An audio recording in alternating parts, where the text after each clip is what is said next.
And I think we can safely say at this point, they genuinely don't like each other, to say the least. So we're going to be getting into all that. It was launched officially, the rematch today in Edinburgh. There's another press conference in Manchester tomorrow, which, Eamon, I know you're attending. Before we get into all of that, please do give us a thumbs up, a subscribe if you're not already a subscriber, and hit us in the live chat with your questions and your comments. We'll do our best to get through as many of those as we can. But yeah, Eamon, I know you've watched the Edinburgh press conference. It's actually on Seconds Out, if you want to go and watch it after this live stream. What did you make of it? And was it as intense as you thought it'd be based on what happened the first time around? Yeah, I actually really enjoyed it. I was a little bit worried that, you know, with this being, and I was there present for that fight, with this being 2 years after the fact, that some of the momentum, if not a large portion of the momentum, might have been dropped or lost by boxing fans into wanting to see the rematch, or maybe the momentum from either fighter might have dissipated, but it's reignited. Sam Jones said as much in the interview with him, and I asked him, do you feel like that momentum is gone? But he said, look, you'll see on at the press conference that you'll see it'll reignite straight away, and he was completely right, and I bought into it. I actually really enjoyed all the interactions between everyone, even Josh Taylor's lawyer versus Sam Jones versus the crowd, Eddie Hearn a bit more laid back this time around, taking a step back, and then Josh Taylor and Catterall as well too, going back and forth as well. So for me, every sort, you know, you get press conferences there, whilst it's great to be there, sometimes they don't quite hit the mark.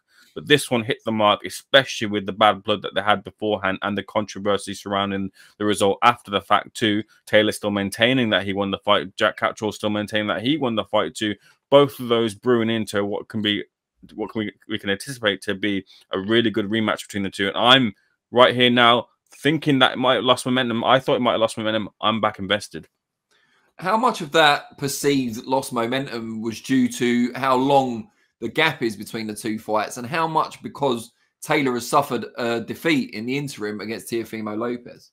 It's a bit of both, really, because 2 years is a long time, you know, out of sight, out of mind, out of thought as well, too. The likes of Catterall and Sam Jones are really kind of being with the megaphone pushing and trying to keep the rematch in people's minds. But when the fight wasn't materializing and Taylor seemed to move on, and Jack Catterall's opponents hadn't really been all that, you sort of kind of understand why Catterall had done that, because if he'd taken a loss, then that Taylor rematch is gone. Taylor's not interested in a fighter that's lost at all either, even though he suffered his own loss. And then Taylor as well moving on to bigger fish to fry in his own mind in the form of Teofimo Lopez.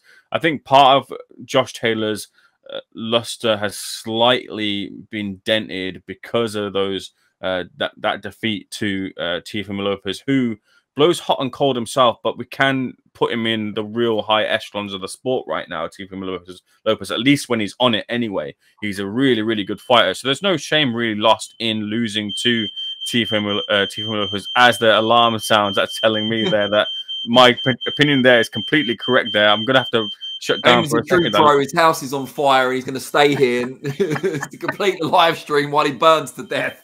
But just to quickly point it out, summarize it whilst I go sort that out, it's a little bit of both. Momentum lost because the fight hadn't been made, and because of, and there it goes, I have the magic touch. Momentum lost because the fight hadn't been made, and it was thrown around between Boxer and DAZN. We thought it was going to Boxer, but now it's back onto DAZN. We're getting it now finally. 2 years absence, and then Taylor suffering that defeat, and Jack Catterall not really in those big opposition fights. So that's probably why. But like I said, even with that gap of time, I'm back in. I think boxing fans will be back in too. I've been trying to get Sam Jones to actually join us on this live stream. He's just sent me a voice note saying he's got no signal, yet he's managed to read all my messages on WhatsApp. So I'm not sure how bad these signal problems are, mate. He sounds like he's driving, so maybe he's in and out of signal. But we'll persevere. We'll see if we can get him on. If not, I'm sure we'll catch up with him. Eamon will catch up with him tomorrow at the Manchester leg of the press tour. Mickey Goldmill, the only commenter so far on the live stream. Bit of a quiet start for you guys. Step it up. Step up your game. Mickey Goldmill, always a pleasure to hear from him, says, is it the end for Taylor if he loses? And it's an interesting one because in the record books, it would be 2 defeats on the spin. But for many people, and perception-wise, you could say 3 with the controversial decision over Catterall the first time. So how do we sum that up? I mean, Taylor won't be thinking of suffering a defeat. He's made no excuses for the loss to Teofimo Lopez that I've seen. Would it be the end for him? Josh Hay is not someone I could see going back to domestic level. So what do you think, Eamon? Josh Taylor is one of the words I'd put at the forefront to describe Josh. He's a real proud man, a real proud man who I would imagine that if he suffers a defeat, one that he would feel be a legitimate defeat to Jack Catterall this time round, after him maintaining as well that he won the first time round, regardless of what boxing fans might think on the whole or the majority. I think he'd really look to consider his career after, especially on the way that we've still got to see how obviously the performance materializes. But Teofimo Lopez very much flat. Jack Catterall wasn't his best night either. And the third time round, when he's coming into the rematch with real high stakes, if you can get it for any fight, it'll be this fight for Josh. And if he doesn't perform, he doesn't get the victory. I do wonder, I think he would have a strong look as to where he sits right now in the future.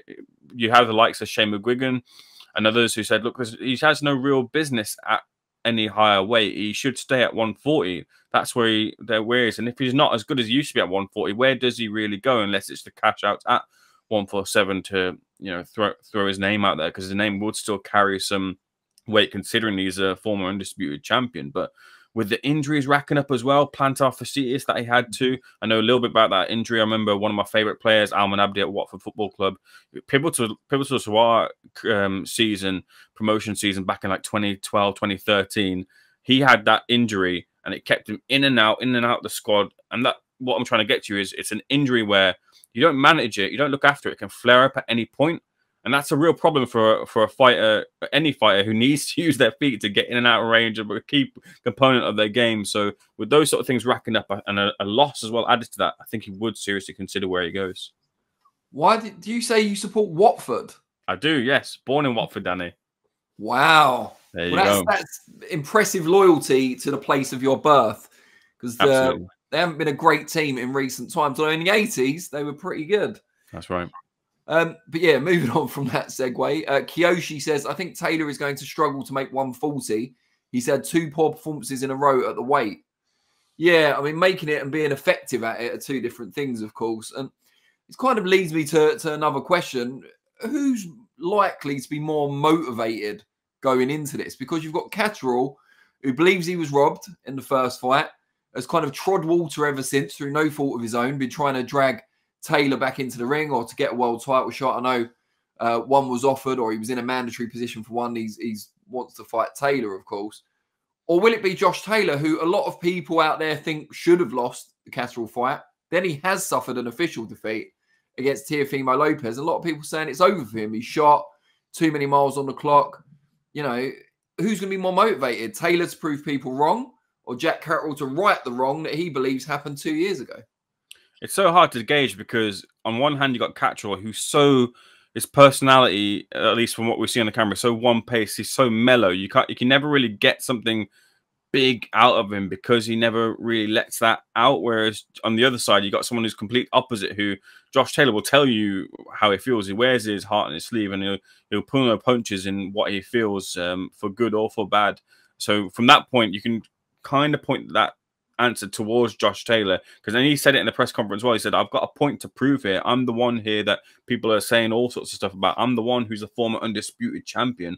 I'm the one that's had the higher highs in the sport, whereas Jack Catterall isn't, as he feels, on his level. But Catterall want to prove as well that it wasn't just a fluke. It wasn't one night. It wasn't one of those things where he's he's a bit of a neutralizer and he managed to neutralize Josh Taylor. Like, he's got more strings to his bow, and he'll show that by getting the cemented victory over Taylor the second time round. But it's hard to kind of point because I can't figure Catterall's personality, and I don't think he's overly showed how motivated he is in any sort of way, really. So I'd probably lean towards Taylor, but it's hard to say, really.